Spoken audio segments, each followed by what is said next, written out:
Hello, fantasy managers. Welcome back to another episode of the First Pitch Podcast, part of the Pitcherless Podcast Network. My name is Carlos Picard. I will be your host for this weekend edition of the pod. Happy Friday. Let's get into everything baseball related from Thursday, August 6th. And normally we have a bunch of news and notes to start off the episode. I rattle off who's coming back from what have you.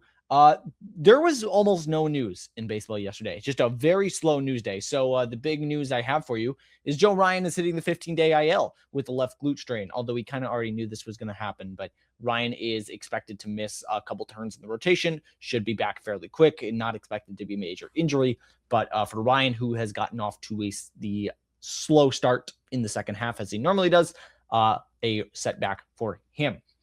That's pretty much it. Like, there's no expected players to be called up, no players returning. So we're just going to skip right into the meat of potatoes here, talk about the notable performances, and talk about one of the craziest games in recent memory. If you stayed up to watch the Red Sox and the White Sox play, it was a treat.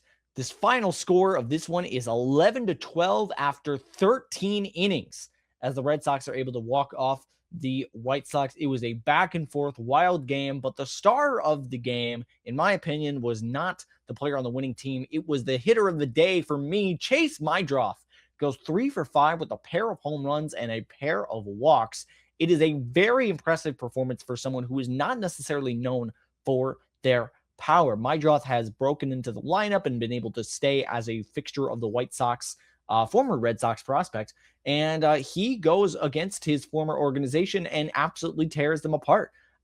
Big home run off none other than Aroldis Chapman in the 10th inning to tie the game, keep it going into, or rather put them ahead, and keep them going into the next few innings. Great day from Chase Meidroth. Bobby Witt Jr., as we move on here, Bobby Witt Jr. goes 3 for 4 with a double and a stolen base. Bryson Stott, 2 for 3 with a pair of doubles and a walk. Stott has been very hot since the All-Star break, OPS north of 1,200 in the small sample since then. The Phillies offense was great today as well, 16 total hits combined. Dylan Dingler goes 3 for 6 with a home run, establishing himself as probably the best catcher in baseball right now. Tigers offense goes 16 hits as well. Pete Crow Armstrong goes 2 for 5 with a stolen base and has ended up getting the winning run. Alex Bregman goes 2 for 4 with a home run and a stolen base. That home run comes off Louis Varland to tie the game up. Crazy day in Wrigley. More on that in a bit. Alejandro Kirk goes 4 for 5, all singles. Mets offense goes 18 hits, 13 runs as they have a big day at the plate. Home runs from Lindor, Simeon, and Torrens. Nathaniel Lau goes 2 for 4 with a home run, and he is making a splash with his new team. J.J. Bleday, 2 for 3 with a home run and a walk. Wayne Meckler goes 2 for 5. He is hitting over 300 at the top of the Angels lineup. Zach Neto, 2 for 5 and a home run. Mauricio Dubon continuing a fairly nice season, 4 for 4, a double, a walk, and a stolen base in a very complete day for him. Ronald Acuna Jr. goes 2 for 5, but both hits going over the fence, 2 home runs for him. And Gabriel Moreno, 3 for 4 with a double. Ty France continuing a great year, career year maybe, 2 for 4 with a pair of doubles. Caleb Durbin, as we circle back to that White Sox, Red Sox crazy game, goes 3 for 6 with a double and a walk. There were 29 total hits in that long and back and forth matchup. That is going to be the notable hitters in the news and notes, the lack thereof, rather. We're going to take a short break, or I'm going to take a short break, and I'll come back to you with my starting pitchers, the reliever report, and a preview of today's games. See you in a bit. Welcome back to the First Pitch Podcast. We now move on to talk about the starting pitching notable performances from yesterday in baseball. And the pitcher of the day is someone who I have been notorious for doubting. I did not think that he was going to have this stellar year, and he has just continued to prove me wrong. And maybe I will still doubt him going forward. Dylan Cease had a great day in Wrigley. 7 innings, no earned runs, 2 hits, 1 walk, 10 strikeouts on 104 pitches. The workhorse with the mustache continues to be effective. 10 whiffs, 31 CSW%. He's just been a machine on the mound, continuing to throw a ton of pitches, strikeout stuff, and being able to keep the walks generally down this year. I think that's really been impactful for him. He's been pretty effective. I will note the fastball velocity has trended down over the last few starts. It's still down. He was sitting about a tick and a half lower than normal. Whether that is fatigue setting in, whether that's just a couple blips on the radar, just want to mention it. The lack of whiffs also a little concerning. I mean, 10 whiffs is still a lot, but on 104 pitches, you expect a higher swinging strike rate. I digress. Christopher Sanchez goes 5 innings, 2 earned runs, 6 hits, 2 walks, 6 Ks on 98 pitches, 12 whiffs, 29 CSW percent for the star pitcher in Philly. Framber Valdez has a weird start. 7 scoreless frames tossed, 5 earned runs, 2 walks, 5 strikeouts on 95 pitches, but only recorded 4 whiffs. Did get a ton of called strike to end up with 33 CSW percent. Very weird start for Christopher Sanchez, or for Framber Valdez, rather. Bryce Miller, speaking of weird starts, we're going to talk about this one for a bit.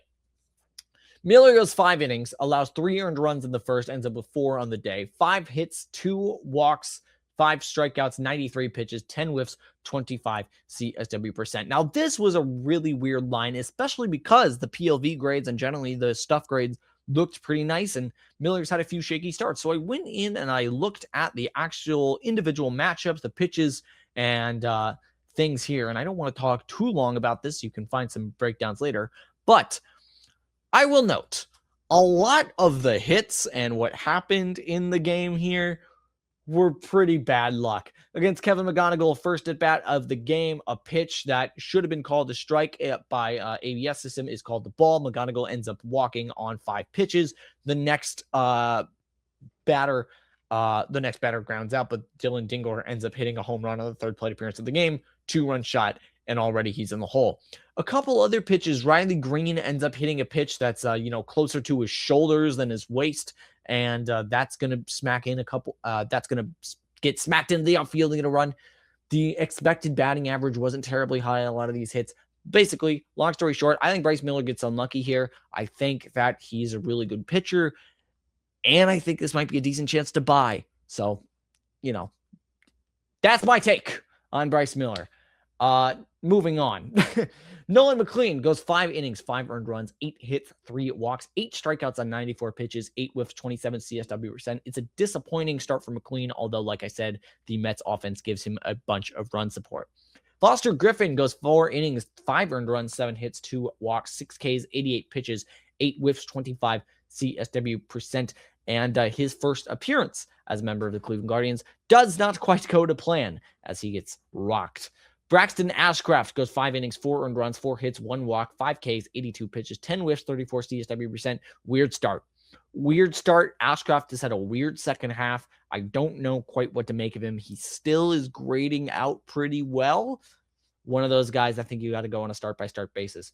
And finally here, Dustin May makes his debut with the Brewers. 6 innings, 2 earned runs, 3 hits, 3 walks, 5 Ks on 97 pitches in a fairly erratic but still fairly effective first appearance with 11 whiffs, 30 CSW percent. That's the starting pitching report, starting pitching roundup. For a full roundup, make sure to check out Nick and Jake's daily SP roundups, as well as the first pitch the plus pitch podcast. My goodness. And we now move on to the reliever report. And there weren't a ton of things to talk about here, but a handful of saves. Yoendris Gomez picks up his 15th save of the year for the Minnesota Twins. Sammy Terra Jr. picks up his 2nd save for the Washington Nationals. And I will point out that the situations in the bullpen are, I said Nationals, I meant the Angels. The situations in all the bullpens are weird. Red teams, you understand. Brock Burke gets his 6th save of the year. Or his 2nd save, pardon me. And Chad Patrick picks up his 5th save of the year for the Milwaukee Brewers. Every once in a while, I stutter over my words and I can't read numbers that I wrote down, or I wrote down the wrong numbers. It's August. Everyone's tired, including the pitchers. Forgive me. Who blew it? Aaron Bummer blew it. And this probably doesn't matter for you because I don't think any of you roster Aaron Bummer, but I still want to talk about it because it was in favor of my Minnesota Twins repping the shirt. Aaron Bummer gets 1 out in the 8th inning, allows 2 hits, 1 walk, and all of those runs would go into score. The Twins would end up winning 4-3. And in a tough outing for Bummer, his ERA is now in the double digits. So for a veteran, it's sometimes sad to see. It's sad to see a pitcher really lose it. I think that's happening with Bummer here. That's going to be Hublet. I'm not going to even talk about, but okay, last thing. I will talk about it because the Red Sox, White Sox game, there's like a million holds and there's a million appearances. And I think 13 pitchers, 13 relievers pitched in that game. I haven't tallied it up, but it's close to that much. Check out Rick Graham's weekly articles if you want to know more about all those. My goodness, I need to stop talking.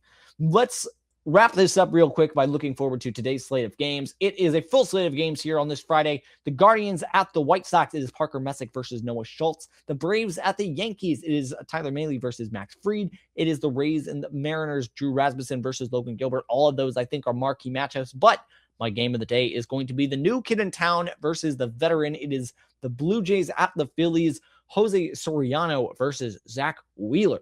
Soriano, his debut with the Blue Jays, and Zach Wheeler, one of the premier pitchers in baseball, still coming back and having an elite year. We will see if he can keep it up against the Blue Jays as the Phillies are staying well in the hunt for the postseason. That is going to be my game of the day, and that's going to be a stumbling first pitch podcast. For deeper dive on everything baseball, hop on to pitcherlist.com for further access. Sign up for PL Plus or PL Pro to get access to the Discord PLV apps and to support the Pitcher List staff like myself. Finally, my name is Carson Picard. You can find me on the Shallows podcast with my great co-host Eric Hendrickson, as well as on the website formerly known as Twitter at Carson Picard PL. Thank you so much for listening. Good luck with the rest of your weeks. Bless the knees, bless the elbows. Take care, you guys.